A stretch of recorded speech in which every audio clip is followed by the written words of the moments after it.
Let's go back to the very beginning, 9 days ago, when the shooting occurred. Where were you and what were you thinking at the time?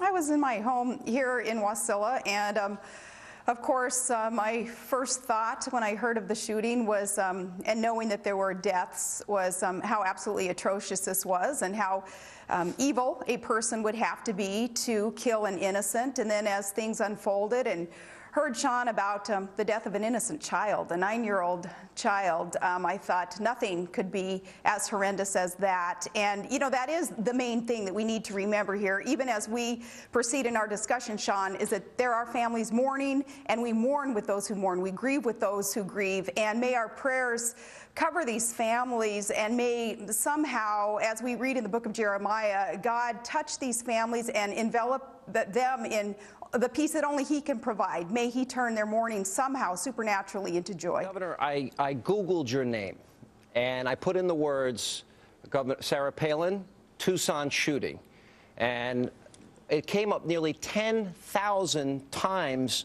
In 10,000 instances were you connected to this. When did you first realize you were being connected to this tragedy?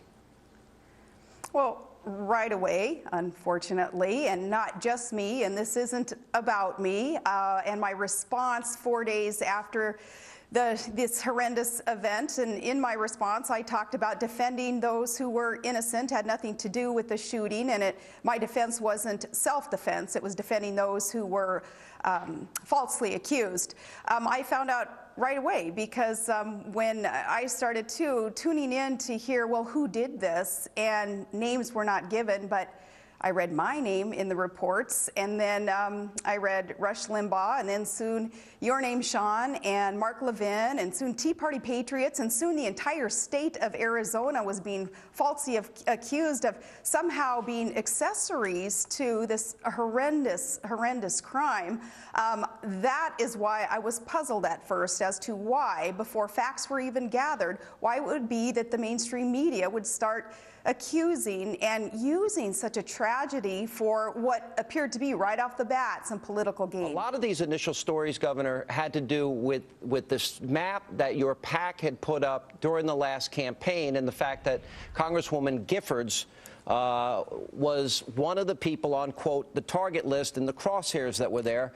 What can you tell us about this map? And I'll get into more questions after that. Well, that map wasn't an original graphic. In fact, for many, many years, maps in political races have been used to target certain districts that people would feel that they can get into those districts and find someone whom they believe would represent the constituents' will better than an incumbent. And that is what this map represented that we used on my PAC. And the graphic that was used was crosshairs targeting the different districts. And again, that's not original. In fact, Democrats have been using it for years. In fact, Bob Beckel, I believe that he had bragged on your show, Sean, that he is the one who invented these crosshairs or these targets. So, you know, that came up right away that, oh, it must be a cause of this horrendous evil act of this shooter, that perhaps he saw that map and that incited him towards violence, which of course is ridiculous. And again, it's not an original use of an icon or a graphic. Did you or your PAC have this taken off the website immediately after the shooting? Because that's been bannered about. You know, I believe that someone in the PAC, in fact, the contract graphic artist, did take it down. And I don't think that that was inappropriate. If it was going to cause much heartburn and even more controversy, I didn't have a problem with it being taken down. But screenshots, of course, have been taken of that. And I don't know if the Democrats have taken down theirs in these ensuing days, but again, you know, knowing that that had absolutely nothing to do with an apolitical or perhaps even left-leaning criminal who killed these innocents and injured so many, I didn't have a problem with it being taken down, if in fact it actually has been taken down. You think you were singled out and the left singled you out in this, Governor? I know that it isn't about me personally, but it is about the message that I am not hesitant at all to spread across this country, and that is that our country is on the wrong track. We've got to get put back on the right track, and we have to elect those officials who can adopt and enact policy to allow us to be prosperous and healthy and safe again. And I know that a lot of those on the left hate my message, and they'll do all that they can to stop me because they don't like the message. But again, we know that it's not just me. It's all who seem to embrace the time-tested truths that help build our country. They do not like to hear that message, and as many of them have promised to do, they'll do what they can to destroy the message and the messenger. When you specifically said, when these war terms are used, this is not a call for violence, all of that was ignored by the media. Does that frustrate you more?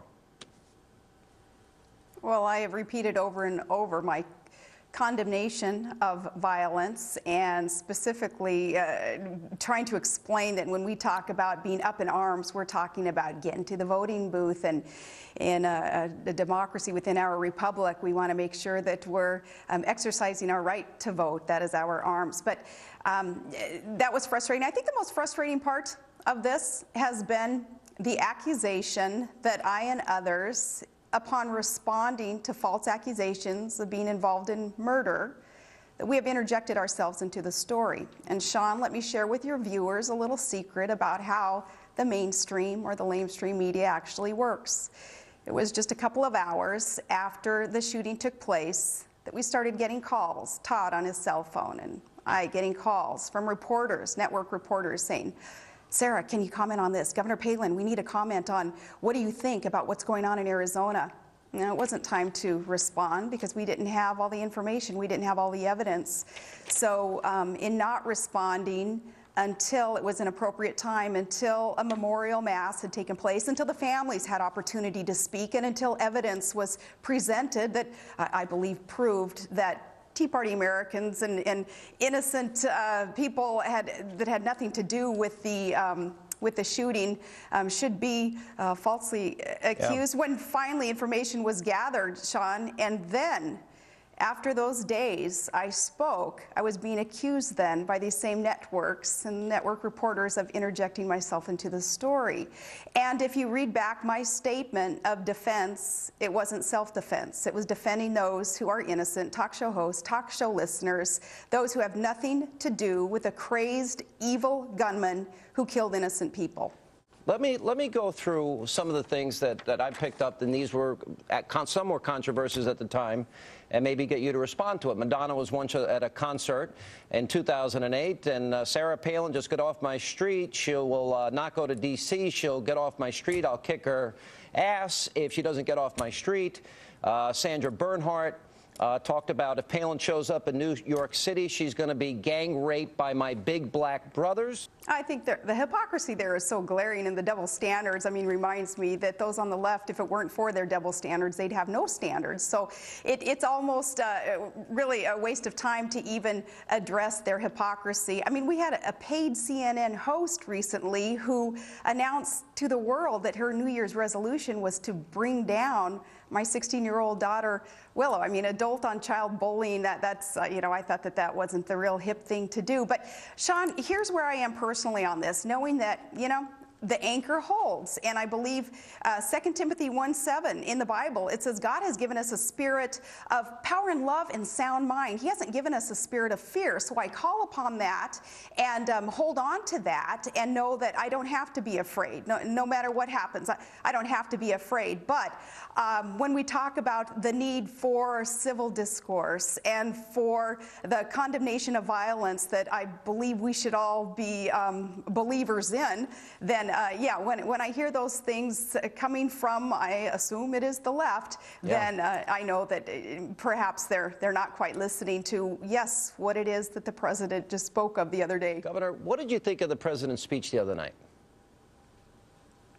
Well, I thought that there were parts of it that really hit home, that all of us can hold on to and can live out. Obviously, I agree with those who have said that the setting was a bit bizarre. It was kind of like a pep rally, kind of like a campaign stop, and that was unfortunate because that really did, the setting, distract away from the message. And the message is, as I preface my comments today with, the number one thing to remember here is that lives were lost, people were injured, a crazed gunman that I and you and others had nothing to do with influencing him.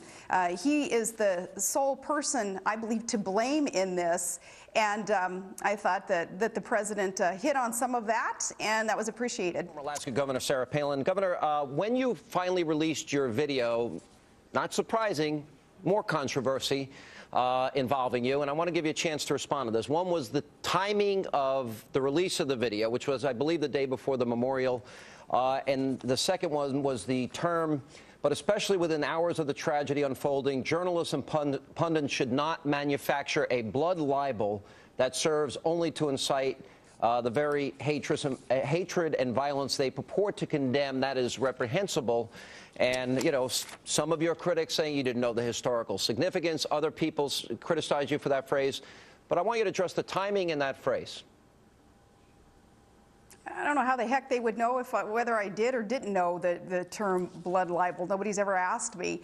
And blood libel obviously means being falsely accused of having blood on your hands. And in this case, that's exactly what was going on. And yes, the historical knowledge that people have of the term blood libel, it goes back to the Jews who were falsely accused back in medieval European times of using the blood of children. And you know, the criticism of even the timing of this statement is being used as another diversion, because I believe that there are many on the left, many critics, who don't want, for instance, Congress to buckle down, get back to work. What did you think of the criticism of those, though, in the Jewish community about the use of that term? I know others came to your defense, but what did you think about the critics?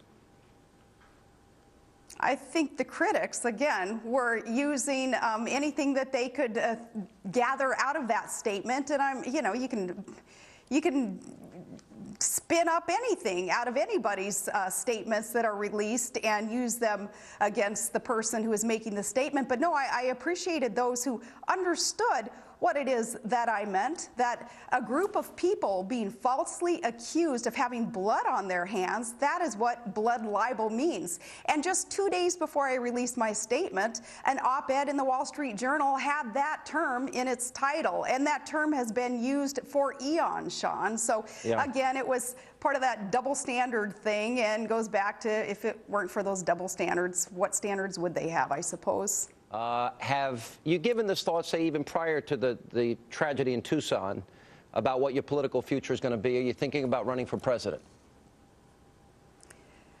I am not ready to make an announcement as to what my political future is going to be, but I'll tell you, Sean, I'm not going to sit down. I'm not going to shut up.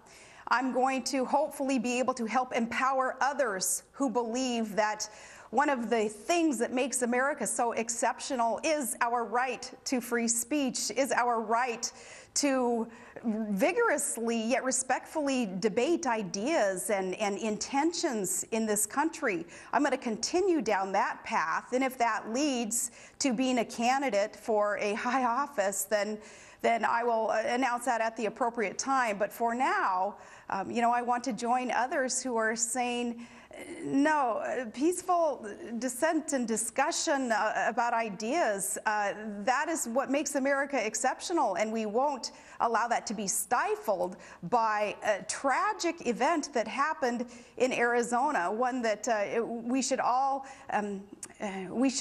gather around, if you will, in order to condemn violence, yeah, but not to allow it to stifle debate in America. When moments like this happen, do you ever find yourself saying to yourself, you know what, maybe I'm just going to stay in Wasilla, stay out of this big national debate? You ever have those moments of doubt, or perhaps feeling that you'd like the comfort of not having to deal with this all the time?